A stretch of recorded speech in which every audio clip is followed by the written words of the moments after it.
त्याचबरोबर सगळ्यांची लाडकी योजना म्हणजे मुख्यमंत्री माझी लाडकी बहीण योजना आणि त्याच्या फेब्रुवारी महिन्याचा जो हप्ता आहे तो आम्ही 8 मार्च महिला दिन याच्या पूर्वसंध्येला त्याला अनुसरून आम्ही त्या ठिकाणी सर्व महिलांच्या थेट खात्यामध्ये उपलब्ध करून देणार आहोत आणि साधारणपणे 5-6 तारखेपासून याची प्रक्रिया पूर्ण होईल आणि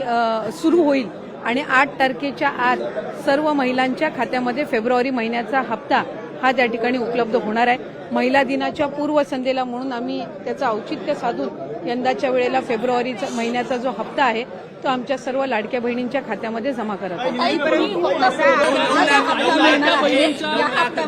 केवळ फेब्रुवारीचा हा निधी असणार आहे की मार्चचा सुद्धा? फेब्रुवारी महिन्याचा जो हप्ता आहे तो आपण महिला दिनाच्या पूर्वसंध्येला आपण महिलांच्या खात्यामध्ये जमा करणार आहोत आणि मार्च महिन्याचा जो हप्ता आहे तो अधिवेशनाच्या कालावधीमध्ये आपलं अर्थसंकल्पीय बजेट आहे आणि ते झाल्यानंतर ज्या वेळेला विभागाच्या वतीने उपलब्ध केलं जाईल त्यावेळेला तो हप्ता त्यांच्या खात्यामध्ये पोहोचेल।